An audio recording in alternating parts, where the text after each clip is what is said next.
Breaking news, Georginio Wijnaldum dikabarkan akan segera bergabung dengan FC Barcelona.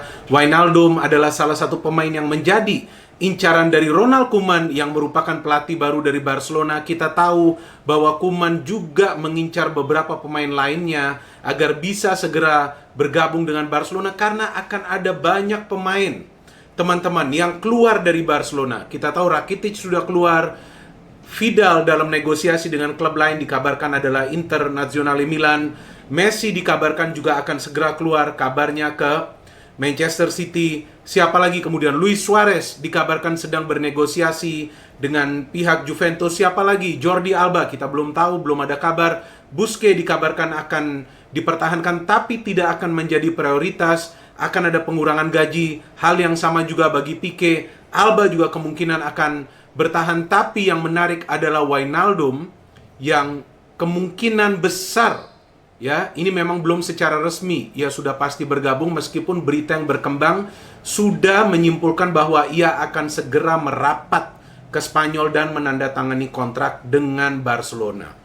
Sebetulnya kan kita tahu bahwa selain Wijnaldum ada juga Donny van de Beek yang menjadi incaran dari Ronald Koeman, tapi ia lebih memilih untuk berkarir atau bermain di Premier League dan ia pilih untuk bergabung dengan Manchester United. Wijnaldum memang bukanlah pemain bintang atau pemain besar, tapi Wijnaldum adalah otot dari Liverpool.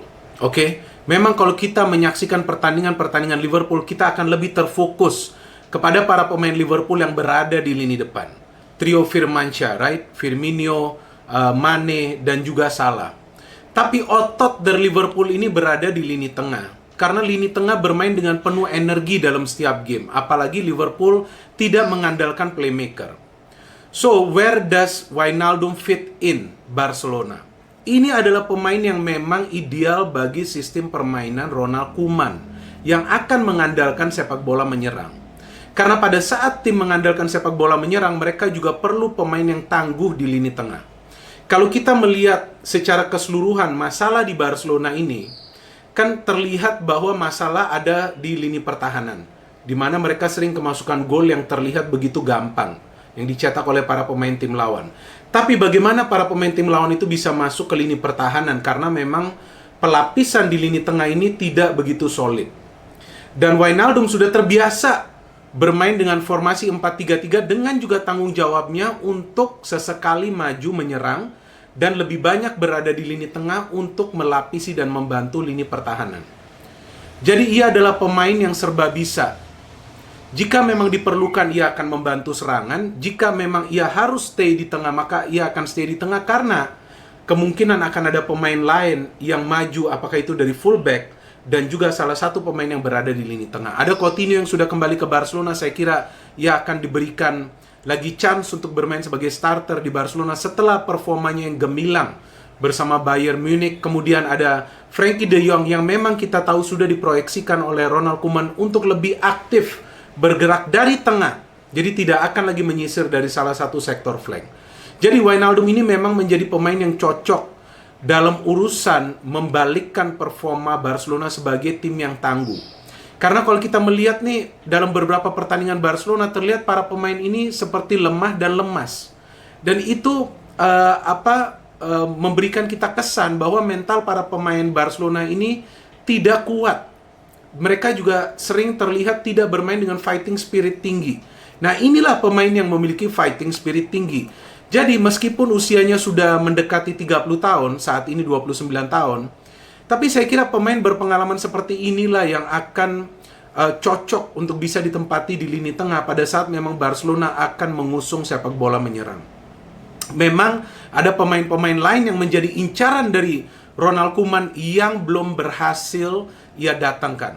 Dan ada juga yang sudah gagal ia datangkan. Betul kan? Donny van de Beek yang bergabung ke Manchester United. Kemudian Memphis Depay yang ia inginkan untuk bergabung dengan Barcelona karena dengan kemungkinan Lionel Messi ini akan pindah dan akan ditempatkan di posisi lini depan, sudah menjelaskan bahwa ia ingin tetap bertahan dengan Lyon.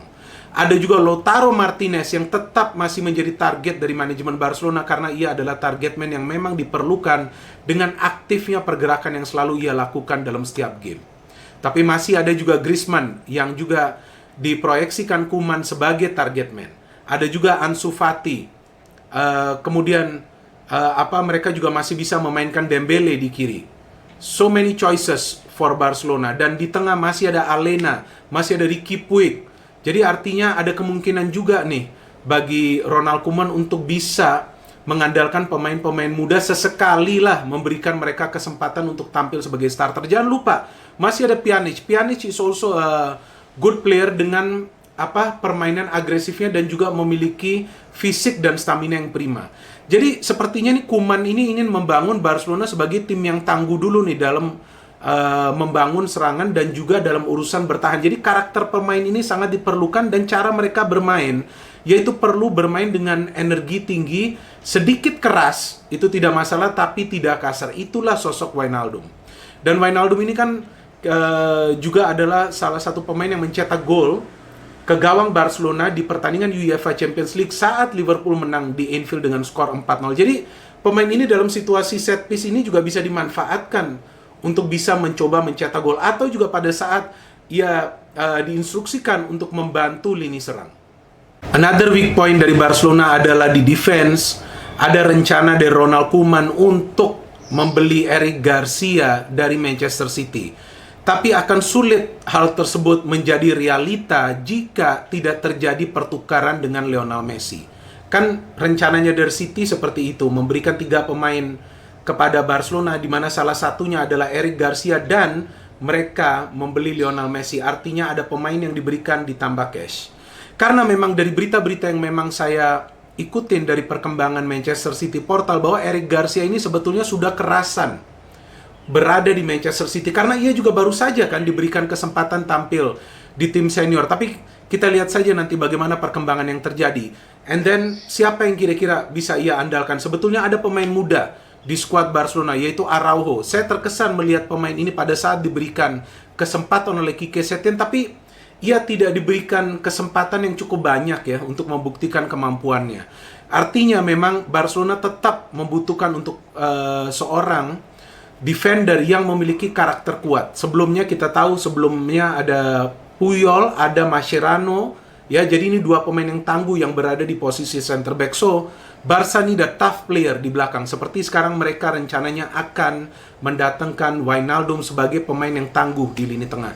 Di sektor fullback ini juga masih menjadi persoalan. Alba yang kabarnya juga tidak akan menjadi prioritas. Ada Jose Luis Gaya yang bermain di Valencia saat ini yang juga menjadi target dari Ronald Koeman. Oke, he's good untuk menyerang, tapi saya kira untuk bertahan juga ia harus bisa lebih mampu untuk menutupi ruang kosong di lini pertahanan Barcelona saat ia aktif menyerang. Dan di depan ya, ini juga masih menjadi teka-teki nih di depan. Jika Messi pindah, siapa yang akan menjadi penggantinya? Jika dari barter yang akan dilakukan jika Messi pindah ke City, maka bisa juga Bernardo Silva akan bermain di posisi Messi, karena Silva ini kan pemain yang juga bisa bermain di beberapa posisi. Bermain di posisi sebagai second striker, bermain sebagai gelandang serang, atau juga ia bisa bermain sebagai false nine yang juga sama perannya seperti Lionel Messi. Tapi kan kita belum tahu apakah transfer tersebut akan terrealisasi atau tidak antara Manchester City dan juga Barcelona. Dan kemudian siapa yang kira-kira akan menjadi target man? Memang Barcelona masih mengincar Lautaro Martinez, tapi sepertinya itu juga akan sulit terrealisasi jika memang Barcelona tidak bisa mengoffload Messi dengan harga yang tinggi. Selain juga nantinya jika ada barter pemain dengan City plus harga yang tinggi. Terus Griezmann yang diproyeksikan untuk menjadi target man. Siapa yang kira-kira bisa bermain di kiri? Dembele. Oke, kita belum tahu lagi siapa yang nanti akan diandalkan oleh Ronald Koeman di kiri. Tapi saya menarik nih untuk membahas di lini tengah.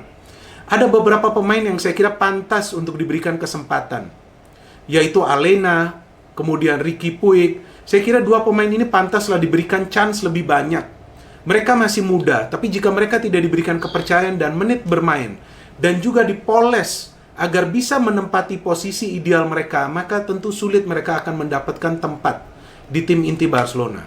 Salah satu keunggulan dari Pep Guardiola adalah ia mampu memoles atau mengorbitkan para pemain muda untuk bisa menjadi pemain yang tangguh. Caranya seperti apa? Yaitu menguatkan mental mereka, memberikan mereka suntikan-suntikan instruksi strategi agar mereka tahu seperti apa peran dan juga tanggung jawab mereka di atas lapangan. Jadi selain peran, istilahnya peran ini untuk menyerang, tapi tanggung jawabnya apa? Menyerang sambil memberikan passing.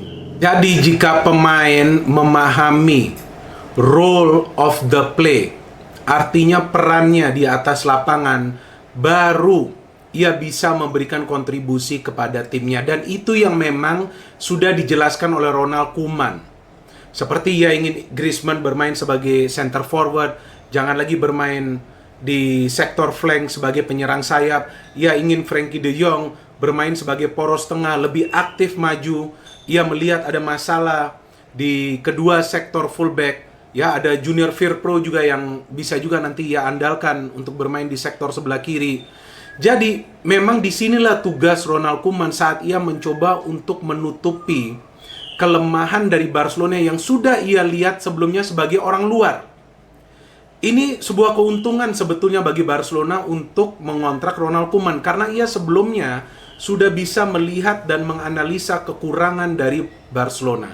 Dan ia akan coba memperbaiki kekurangan atau membenahi kelemahan tersebut dengan mengontrak pemain-pemain yang dibutuhkan. Jadi sebetulnya tidak perlu juga pemain bintang. Sebelumnya Barcelona juga ada banyak membeli pemain-pemain besar yang gagal.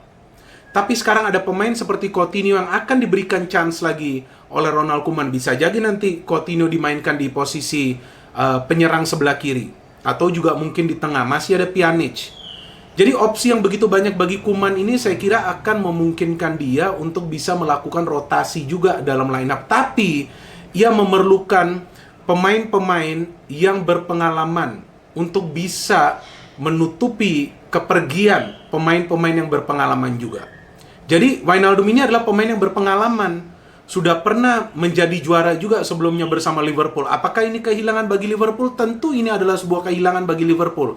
Tapi Liverpool juga melihat sisi keuntungannya secara komersil, di mana kontrak Wijnaldum hanya sisa setahun, dan sepertinya mereka juga tidak memberikan penawaran kepada Wijnaldum untuk perpanjangan kontrak sesuai time frame yang mungkin sudah diinginkan oleh Wijnaldum. Ini hanya pemikiran saya. Jadi Wijnaldum ini jelas akan memilih Barcelona yang menawarkannya durasi kontrak lebih panjang. Kita tidak tahu apakah ada peningkatan gaji dalam negosiasi ini, tapi Wijnaldum akan mendapatkan jaminan juga bermain sebagai starter. Karena ini adalah posisi yang dibutuhkan oleh Barcelona. Ya, kita perlu menunggu juga nih teman-teman, apakah berita-berita mengenai kepindahan Wijnaldum ini akan menjadi sebuah berita yang resmi dalam 1 atau 2 hari ke depan, karena Barcelona membutuhkan pemain di tengah yang memiliki ketangguhan. Mereka sebelumnya memiliki pemain-pemain yang tangguh di lini tengah dengan mental yang kuat. Xavi, Iniesta, sebelumnya ada juga Mascherano. Kalian boleh sebutlah pemain mana lagi. Kan saya bukan fans Barcelona ya, kalian tahu saya fans mana, tapi coba kalian dengarkan baik-baik seperti apa saya berikan analisa dalam video ini. Kita harus imbang. Seperti dalam kehidupan kita harus seimbang antara kita bekerja dengan kita beristirahat. Kebanyakan bekerja juga bisa bikin kita stres. Kebanyakan istirahat tidur juga bisa bikin kita pusing. Oke, saya akhiri saja video saya di sini. Terima kasih banyak kepada teman-teman yang telah menonton video ini, telah mendengarkan analisa saya. Dan seperti yang saya selalu sarankan, think positive and speak positive. No hate, only football. Salam sepak bola.